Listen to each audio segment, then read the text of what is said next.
4 years ago, a cup of mocha changed my life. Let me take you back to when I was just 17 years old.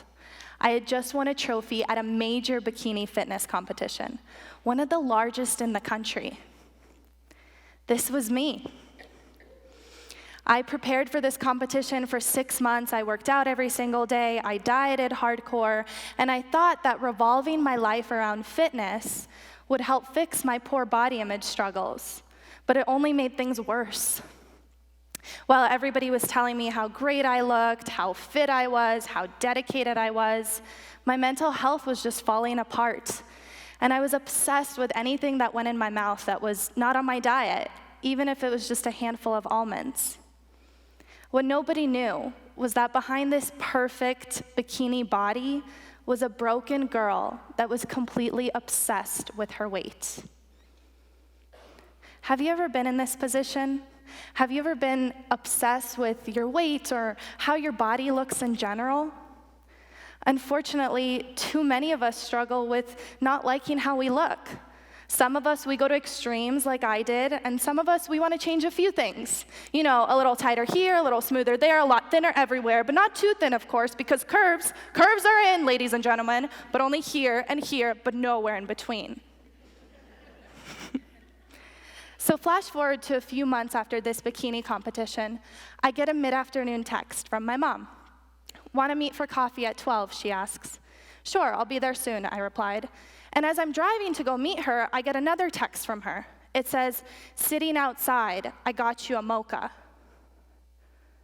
A mocha? A mocha? How could she? The calories, the sugars, the dairy. Didn't she know that I was on a diet? I'm driving, I'm so angry, and as I pull up to the cafe, my mom, who's sitting outside, she sees me crying, runs over to my car door, tries to open it, but I wouldn't let her in. "No, Mom, I just can't believe you'd get me a frickin' mocha," I screamed as I closed the door and drove away, feeling instantly ashamed at how I just lashed out on her. As I'm driving, I'm having one of those ugly cry moments. You know, it's like what Oprah refers to when you're crying so hard you can't breathe, you got snot coming out of your nose. It's not pretty like the movies, it's really ugly. That was me in that moment. And at this rock bottom, I get another text from my mom. It says this.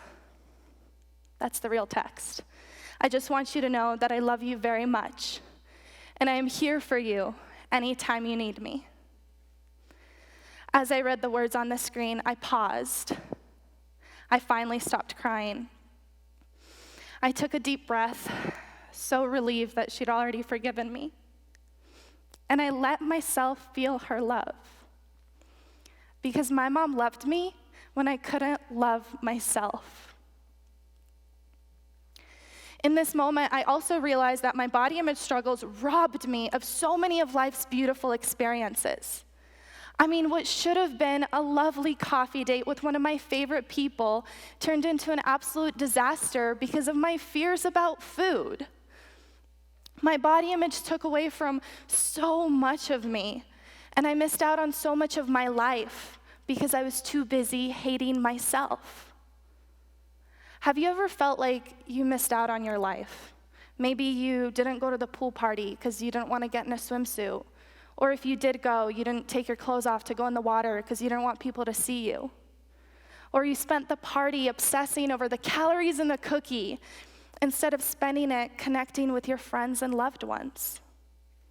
I've been there one too many times. I mean, I missed out on the little things like baking cookies with my little sister. She's in the audience right now.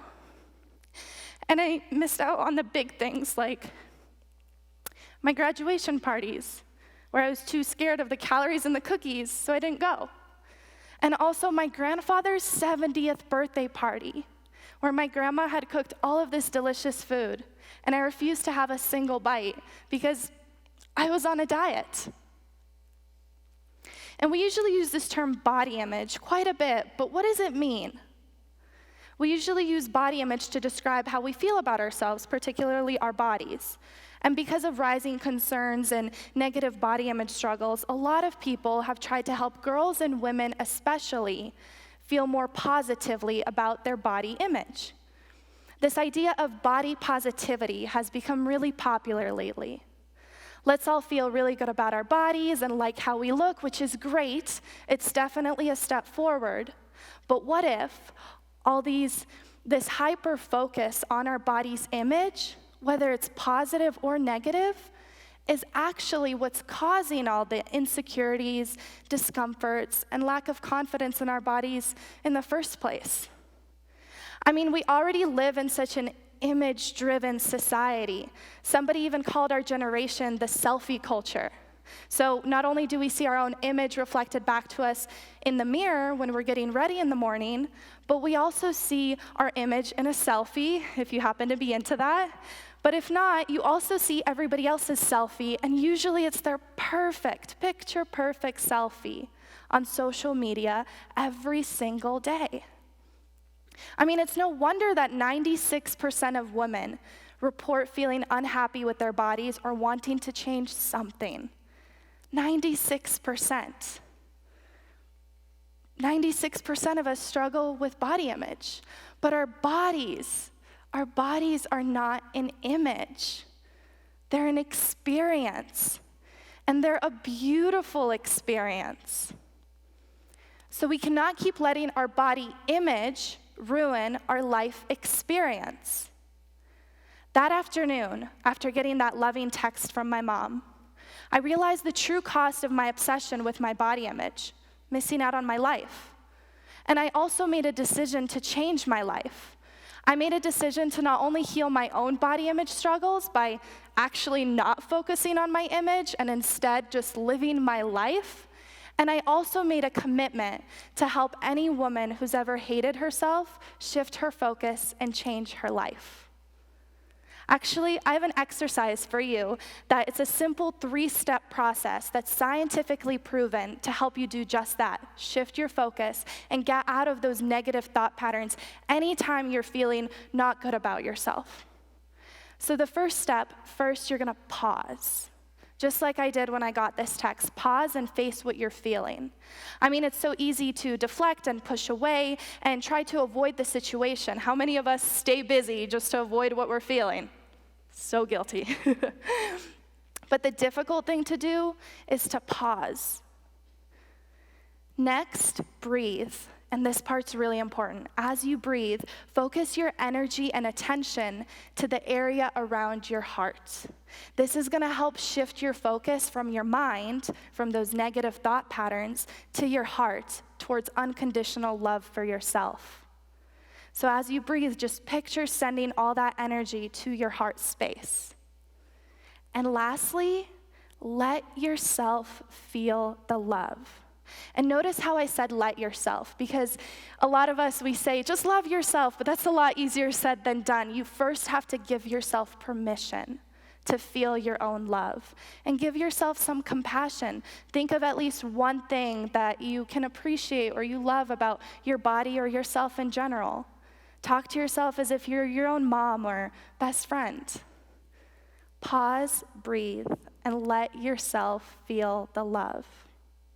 Actually, let's all do this together. Not to put you on the spot or anything, but wherever you're at, just straighten up a little bit.